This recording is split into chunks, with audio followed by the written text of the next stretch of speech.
আসসালামু আলাইকুম। আশা করি সবাই ভালো আছেন। আজ আমি IELTS লিসেনিং নিয়ে কিছু কথা বলবো।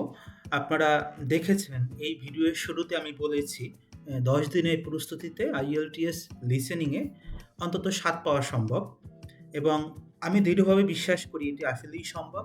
আমি আজকে ভিডিওতে যে সমস্ত বিষয়ে কথা বলবো, আপনারা যদি এটি অনুশীলন করেন এই পদ্ধতি মেনে এবং আপনারা যদি ঠিকঠাক মতো প্র্যাকটিস করেন, আপনারাও দেখবেন আপনারাও এই 7+ স্কোর IELTS লিসেনিং এ করতে সমর্থ হয়েছেন। আজকে ভিডিওটা একটু লম্বা হতে পারে। আশা করি সাথেই থাকবেন। চলেন শুরু করি। দেখেন IELTS লিসেনিং এর আগে বলার আগে আমি IELTS নিয়ে একটা কথা বলি যে IELTS আপনার একটা ইংলিশে আপনার কি কম্পিটেন্সি আছে সেটি টেস্ট করার একটা পদ্ধতি এবং এই পদ্ধতি আপনাকে ইংরেজিতে আপনার যে দক্ষতা সেটি পরিমাপ করার অনেকগুলো কিন্তু পরীক্ষা আছে, তার মধ্যে IELTS একটা। আইএলটিএস একটা বিষয় মনে রাখবেন, এখানে দেখা হয় আপনি আসলে তার যে টেস্ট সিস্টেম, সেই সিস্টেম মেনে আপনি কতটা আসলে ইংলিশ জানেন বা বলতে পারেন বা সঠিকভাবে উত্তর দিতে পারেন। এটি সবসময় যে আপনার সঠিক চিত্রে প্রতিফলন হয় বিষয়টা এমন না। কারণ আপনি অনেককেই দেখবেন খুব ভালো ইংলিশ বলে কিন্তু তারা IELTS স্কোর তারা খুব খারাপ করছে বা কম পাচ্ছে। এর কারণটা হলো IELTS যে প্রক্রিয়া মানে পরীক্ষাটা হয় সেই অনুযায়ী যদি প্র্যাকটিস না করেন, এই নির্দিষ্ট সময়ের মধ্যে উত্তরটা দিতে অনেক সময় সমস্যা হয়। তো IELTS লিসেনিংয়ে আপনি দেখেন 4টা পার্ট আছে। এই 4টা পার্ট আসলে 4টা সেকশন বলে। সেকশন 1, সেকশন 2, সেকশন 3 এবং সেকশন 4। প্রত্যেক সেকশনে 10 নাম্বার এবং আপনি যদি পুরো টেস্ট দেখেন, পুরো টেস্টে প্রত্যেকটা সেকশনে মধ্যে আপনি একটা করে ব্রেক পাবেন। অর্থাৎ আপনি সেকশন 1 যখন পরীক্ষা দিবেন তখন মাঝখানে একটি আপনি ব্রেক পাবেন। সেকশন 2 যখন হবে তখন একটা ব্রেক পাবেন। সেকশন 3 যখন পাবেন তখন মাঝখানে একটা ব্রেক পাবেন। সেকশন 4এও গিয়ে মাঝখানে একটা ব্রেক পাবেন। অর্থাৎ আপনি 10টা কোয়েশ্চেন একবারে উত্তর দিবেন না। কখনো আপনি 5টা দেওয়ার পরে 30 সেকেন্ড ব্রেক পাবেন, কখনো আপনি 6টা দেওয়ার পরে 30 সেকেন্ড ব্রেক পাবেন। এরকম করে টাইমটা ডিস্ট্রিবিউশন করা হয়। তো এখানে বিষয়টা হলো আমরা আজকে যে বিষয়টি কথা বলবো যে এই IELTS আমরা যদি 7+ স্কোর করতে চাই, আমাদের মাথায় রাখতে হবে একাডেমিক IELTS এর ক্ষেত্রে আমাদেরকে অবশ্যই আমাদেরকে 40-এর মধ্যে অন্তত 30টা প্রশ্নের সঠিক উত্তর আমাদের দিতে পারতে হবে। তো এখন আমরা এই 30টা প্রশ্নের সঠিক উত্তর কিভাবে দিব? কারণ আমরা সবাই বিশেষ করে বাংলাদেশ কনটেক্সট যদি চিন্তা করি, আমরা যেভাবে পড়াশোনা করি বা আমরা যেভাবে আমাদের ছোট থেকে আমাদেরকে গ্রো আপ হয় তাতে আমরা আসলে রিডিং পড়তে শিখি। আমাদের খুব বেশি লিসেনিংয়ের মতো প্র্যাকটিস করা হয় না। যার কারণে এবং ইভেন আমাদের যে এনভায়রনমেন্ট, সেই এনভায়রনমেন্টেও আমরা খুব বেশি ইংলিশ কথোপকথন শুনি না। আমরা অনেক সময় ইউনিভার্সিটিগুলোতে হয়তো অনেক সময় লেকচার দেওয়া হয়, এর বাইরে অনেক সময় আমরা বাংলাই শুনি। যার কারণে আমরা যে ইংলিশ বা লিসেনিং পারি না বিষয়টা এমন না। আমরা পারি, আসলে আমাদের যেটা হয় যে আমাদের এই শোনার অভ্যাস না থাকার কারণে ইনিশিয়ালি আমরা একটু এই সিস্টেমটার সাথে অ্যাডপ্ট করতে আমাদের সময় লাগে। কিন্তু আপনি বিশ্বাস করেন, আপনি যদি একটু নিয়ম মেনে প্র্যাকটিস করেন কয়েকটা দিন, আপনিও পারবেন। তো দেখেন, আপনি যদি IELTS-এ এই 40-এর মধ্যে অন্তত 30টা প্রশ্নের সঠিক উত্তর দিতে চান, তাহলে আপনাকে যেটা সবার আগে করতে হবে, আপনাকে কিছু কৌশল অবলম্বন করতে হবে। আমরা সেই কৌশলগুলো নিয়ে কথা বলি, চলেন। দেখেন, আপনি সবার আগে সেকশন অন IELTS-এ বলা হয় যদিও যে আপনি IELTS পরীক্ষা লিসেনিংয়ে ধারাবাহিকভাবে প্রশ্ন সহজ থেকে কঠিন হতে থাকে, কিন্তু আমার ব্যক্তিগত মূল্যায়ন যদি মনে করেন বলি, তাহলে আসলে আমি এরকম মনে করি না। এখানে আপনি একটু যদি কৌশলী হন, আপনি দেখবেন আপনি সহজে এটা করতে পারবেন। যেমন সেকশন 1-এ সাধারণত 2 জন ব্যক্তি কথা বলে। এখানে আমাদের দৈনন্দিন জীবনে যে ইস্যুগুলো ঘটে, আপনি যদি কখনো বিদেশে আসেন, এই বিদেশে এলে দেখবেন সেকশন 1-এ যে সমস্ত বিষয়গুলো আলোচনা করা হয়, এগুলো খুব বিদেশে কমন। ধরেন আপনি কোথাও একটা কোনো কিছু জানতে ফোন করেছেন, অথবা আপনি কোনো একটা হোটেল বুকিংয়ের জন্য ফোন দিয়েছেন, কোনো রিজার্ভেশনের জন্য ফোন দিয়েছেন। এরকম একটা কথোপকথন হয়। সেই কথোপকথনের মধ্য থেকে আপনাকে 10টা প্রশ্নের উত্তর দিতে হয়। কিছু ব্যতিক্রম বাদে সাধারণত এই 10টা প্রশ্নেই শূন্যস্থান আসে। 1 বা 2টা শব্দ দেয়, ক্ষেত্রবিশেষ 3টা ওয়ার্ড আপনাকে শূন্যস্থানে পূরণ করতে হয়। বাট এখন ম্যাক্সিমাম ক্ষেত্রেই আসলে একটা শব্দই আপনাকে পূরণ করতে হয়। তো আপনাকে কি করতে হয়, এখানে যেই ওয়ার্ডগুলো সাধারণত আসে এগুলো খুবই কমন শব্দ, আপনি প্রতিদিনকার জীবনে ব্যবহার করেন এমন শব্দ। আরেকটা বিষয় হলো আপনি অবশ্যই এখানে 1 বা 2টা সংখ্যা আসে এবং 1 বা 2টা নাম আসে এবং সাধারণত নাম যদি আসে কখনো, ওরা নামগুলো সাধারণত আপনাকে ওরা একদম অড বাই অড আপনাকে বলে দেয়। আপনাকে শুনে, শুনে লিখতে হয়। ইভেন যদি বড় কোনো নাম্বার থাকে, কোনো টেলিফোন নাম্বার থাকে সেটিও ওরা বলে। এক্ষেত্রে একটা বিষয় মনে রাখবেন, আমরা যেমন বলি 0, ওরা কিন্তু ইংলিশে সাধারণত ওরা বলে ওরা 0 বলে না, ওরা ও দিয়ে শুরু করে। এটা একটা বিষয়। আরেকটা জিনিস আপনি বেসিক মনে রাখবেন, সেটি হলো যে যেমন আমরা 55 বলি, ওরা অনেক সময় 55 বলে, 55 বলে না। আবার অনেক ক্ষেত্রে হয় যে আপনার যে নামগুলো কিছু ওয়ার্ড আছে যেমন এই প্রোনাউন্সিয়েশন খুবই কাছাকাছি, এই বিষয়গুলোর কারণে কিছু কনফিউশন হয়। তো সেকশন 1 এ যেকোনো পরীক্ষার্থী আপনার 10 এ 10 পাওয়া সম্ভব। সেই 10 এ 10 আপনি কিভাবে পাবেন? তার জন্য যেটা করতে হবে, আমি বলব যে আপনারা অনেক বই আছে মার্কেটে, অনেক বই নেওয়ার দরকার নাই। আপনি IELTS এর যেটা একদম স্ট্যান্ডার্ড সেটা হচ্ছে ক্যামব্রিজের যে বই খুব বাজারে পাওয়া যায়, যদি কেউ নীলক্ষেত যান বা যেকোনো জায়গায় পাবেন আসলে। আপনি এক সেট বই কিনেন, সেখানে অন্তত IELTS 9 থেকে 18 এই পর্যন্ত যেন সংখ্যাগুলো থাকে, এই সংখ্যার বইগুলো আপনি কিনবেন।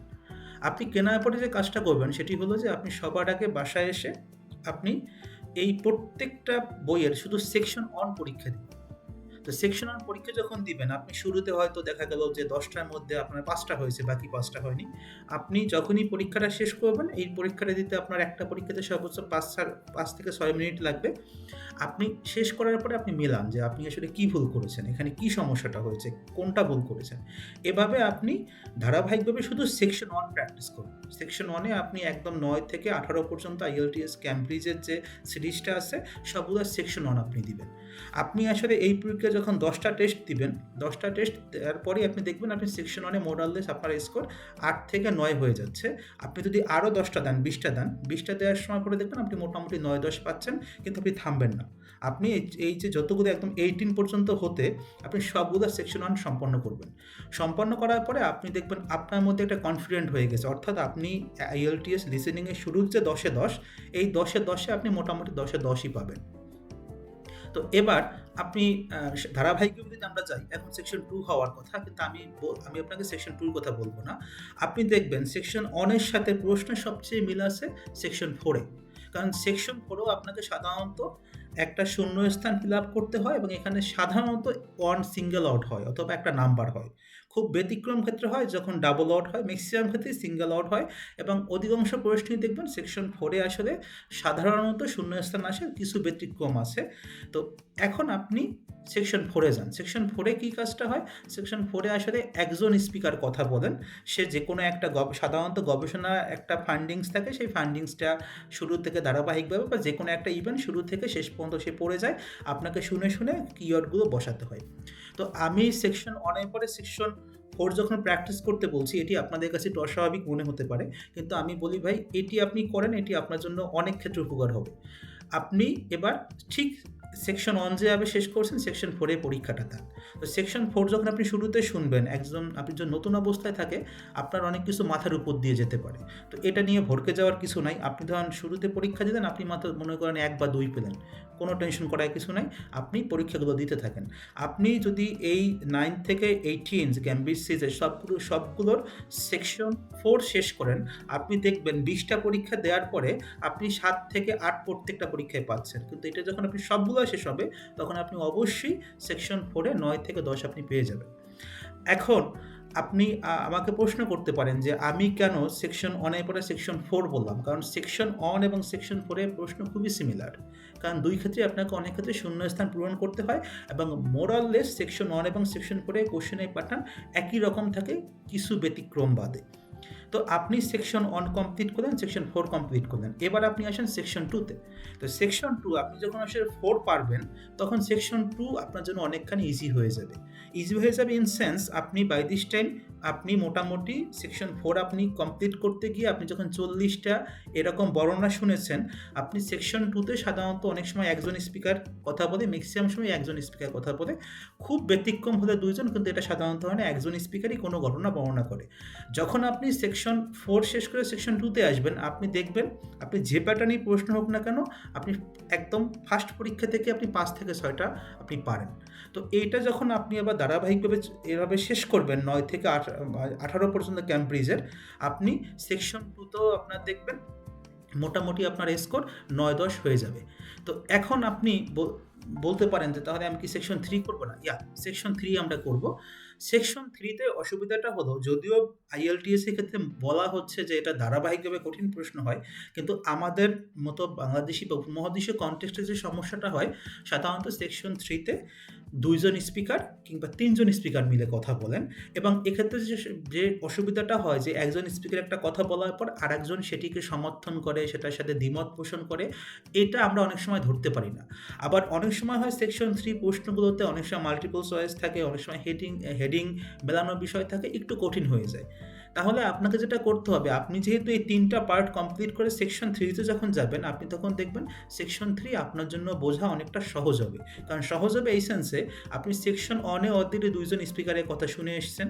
সেকশন 4 এ আপনি একজন স্পিকারের কথা ধারাবাহিকভাবে শুনেছেন এবং সেকশন 2 তে আপনি একজন স্পিকারের কথা শুনেছেন। এবার যখন সেকশন 3 তে এসে দেখবেন ২ জন স্পিকার কথা বলছে, এটি আপনার জন্য কমফোর্টেবল হবে।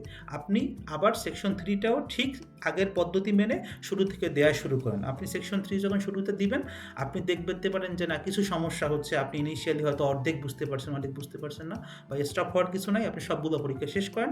আপনি সবগুলো পরীক্ষা যখন শেষ করবেন, আপনি দেখবেন সেকশন 3 তে যত কঠিন প্রশ্নই হোক না কেন, আপনি ৬-৭ আপনি পাবেন। এখন আপনি যদি একটু সাম আপ করেন, দেখেন আপনি সেকশন 1 এ আপনি যদি মনে করেন ১০ টার মধ্যে ৯ টাও আপনার হয়, সেকশন 2 তেও যদি ৯ টা হয়, ৯, ৯, ১৮, সেকশন 4 যদি আপনি ৮ টাও পারেন, তাহলে ১৮ আর ৮ ২৬।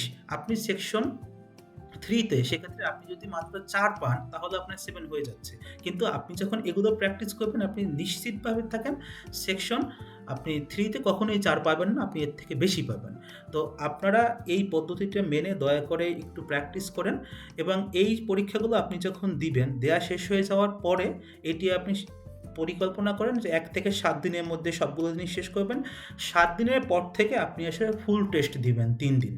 এখন আমি একটা সময় হিসাব করে দেখেছি, আপনি যদি প্রত্যেকদিন ৫ ঘন্টা IELTS জাস্ট লিসেনিং প্র্যাকটিস করেন এভাবে, আপনি ১০ দিনের মধ্যে এই ৯ থেকে ১৮ ক্যাম্ব্রিজের সব বইগুলোর প্র্যাকটিস করা সম্ভব এবং অবশ্যই আপনি যেটি পড়বেন, সেটি পড়ার সঙ্গে, সঙ্গে যে ভুলটা করেছেন, ভুলটা কেন হয়েছে সেটি অবশ্যই আপনি একটু চেক করে নিবেন এবং এটি যখন আপনি চেক করে নিবেন, তখনই আপনি দেখবেন আপনি অটো কারেকশন করতে পেরেছেন এবং এটি আস্তে, আস্তে হয়ে যাবে। আরেকটি কথা, আপনারা যারা পেপার বেস পরীক্ষা দেন বা কম্পিউটার ডেলিভার্ড যেটাই দেন না কেন, একটা জিনিস মনে রাখবেন যে অনেক সময় আমরা কিছু ভুল করি, সেই ভুলগুলো হয় ধরেন আমরা ক্যাপিটাল মানে স্মল নাকি ক্যাপিটাল লেটার, এটা নিয়ে সমস্যা হয় বা এত ঝামেলায় যাওয়ার দরকার নাই। আপনারা যেটা করবেন সেটা হচ্ছে আপনি যে পরীক্ষায় দেন না কেন, আপনি সবগুলো জিনিস ক্যাপিটালে লিখবেন। তাহলে আপনার এই ভুলগুলো হবে না কখনো। আপনি স্মল করলেন না, ক্যাপিটালাইজেশনের যে সমস্যা, এই ভুলটা আপনি করবেন না।